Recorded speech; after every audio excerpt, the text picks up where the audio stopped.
This is Optimal Living Daily, episode 655, How a Simple Loving-Kindness Meditation Can Transform Your Life, Part 1, by Mary Jaksch of GoodLifeZen.com, and I'm your narrator, Justin Malik, reading you blogs every single day of the year to help you live a more meaningful life. This isn't a typical podcast. There are no interviews, just me narrating some amazing blogs and sometimes books to help you optimize your life. Before we get to today's post, thank you to HelloFresh for sponsoring this episode. HelloFresh is meal kit delivery with the freshest ingredients and with the exact amounts so there's no food waste. Visit HelloFresh.com and use the promo code OLD30 to save $30 off your first week of deliveries. Again, that's the code OLD30 and you can use that at HelloFresh.com. Now let's get right to today's post and start optimizing your life. How a Simple Loving-Kindness Meditation Can Transform Your Life, Part 1, by Mary Jaksch of GoodLifeZen.com. Do you want to change? Do you maybe want to become happy, wise, peaceful, or simply a better person? When you look deeply into your desire for change, you may find something uncomfortable at the bottom, a lack of self-love and self-acceptance. In ancient teachings, reaching right back to the time of the Buddha, we can find ways to cultivate loving kindness toward ourselves and others. Here's the good news. Each one of us has the capacity for boundless love and kindness. That's why it can't be given or acquired. We're like water. Water can't become any wetter because being wet is not something apart from water. In the same way, love and kindness are not attributes that we can add to our being. Our true self is loving and kind at its core. Zen Master John Tarrant says, quote, "If you're busy thinking you should be kind, you might miss the reality that kindness is already present in you," unquote. Okay then, you might want to ask, if that's the case, why am I often grumpy and struggle to feel kindness in my heart? The answer is simple. Our capacity for boundless love and kindness is buried deep within, so deep that we sometimes can't feel it at all. It's as if the heart goes numb. There is a way to uncover the natural radiance of your heart. It won't happen all at once though.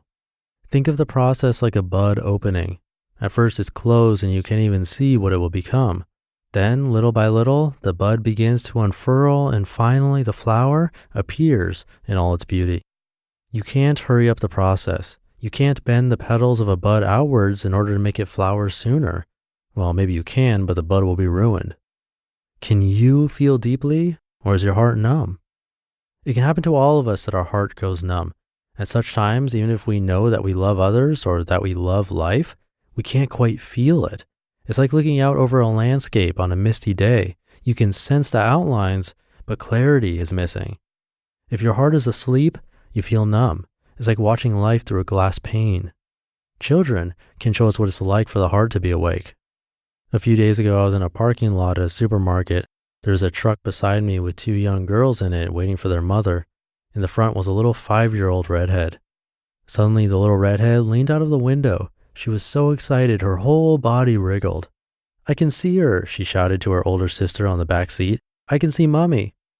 When was the last time you loved like that, so deeply, so keenly?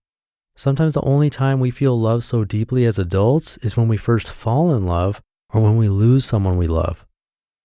Why does the heart go numb? Numbness of the heart is a natural protection from pain. Every time we have a painful experience, we tend to grow a protective layer around our heart. The awful thing is that this protective layer doesn't just shield us from pain, it numbs all emotions. There is a way we try to rationalize our numb heart. Maybe we think, "I'm a realist, not a romantic," or "I don't like all that lovey-dovey stuff," or "I'd rather not get hurt." Or we respond to others or ourselves in a sarcastic, cutting, or snide way. These are all signs of a numb heart. How can the heart awaken? There's a natural way of awakening the heart that we all know about. It's falling in love. Ask anyone who is freshly in love, and they will rave about how wonderful the person they love is, and how beautiful the world is, how bright the colors are, and how unique and wonderful every human being is. But there's a problem. The euphoria doesn't last. Luckily, there is another way of awakening the heart, a way that lasts, and that is through loving kindness practice. What loving kindness does is to ease away the protective layers around the heart. The practice of loving kindness, or metta, allows love to transform us. What holds us back from the transformation of love is fear. The English psychoanalyst John McMurray spoke of people being either fear-determined or love-determined. Quote, "There are two emotional attitudes through which human life can be radically determined. They are love and fear. The fear-determined have no sun in themselves and go about putting out the sun in other people, whereas the love-determined have life in them, abundant life. They are the people who are really alive, of whom it can be said that they possess eternal life as a well within them, perpetually springing," unquote. Is your life determined by love or by fear? Hear that in tomorrow's episode. You just listened to part 1 of the post titled How a Simple Loving Kindness Meditation Can Transform Your Life by Mary Jaksch of golifezen.com. Thank you again to HelloFresh for helping to keep this podcast running. I got to have some of their veggie meals. You don't have to, they have meat too, but I happen to live with vegans and I try to be nice. And it was really good, super easy to make. The couscous is awesome, and I'm the worst in the kitchen. I don't know how to do anything, but I was able to figure it all out very quickly. So yeah, it's easy. Plus it's nice that they measure it all out to the exact quantities, so there's no food waste. Perfect for minimalism. And it arrives at your doorstep in a recyclable, insulated box for free. And that's less than $10 a meal, which is really hard to beat, especially if you include the time it takes to go to the grocery store. The recipes from HelloFresh, which change from week to week, by the way, are designed to take around 30 minutes. So this is fast, very affordable, and healthy. And for $30 off your first week of HelloFresh, visit HelloFresh.com and enter OLD30. I got that special code set up just for you. Again, that's OLD30, and you can use that at HelloFresh.com. All right, this talk is making me hungry. I'm going to go make another quick meal, which is weird for me to say because I don't know how to cook. Have a great day, and I'll see you tomorrow where we'll finish up this post and where your optimal life awaits. Hey, this is Dan from the Optimal Finance Daily podcast, which is a lot like this show, except more focused on personal finance.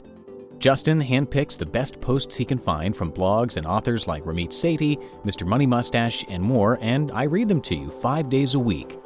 So if you enjoy this podcast, come on over and subscribe to Optimal Finance Daily too. And together, we'll optimize your financial life. You've been listening to Optimal Living Daily. Be sure to hit the subscribe button to stay up to date on each new episode and head to oldpodcast.com. That's OLDpodcast.com for a free gift as well as more actionable tips and resources to help you maximize your potential. Thanks for joining us, and remember, your optimal life awaits.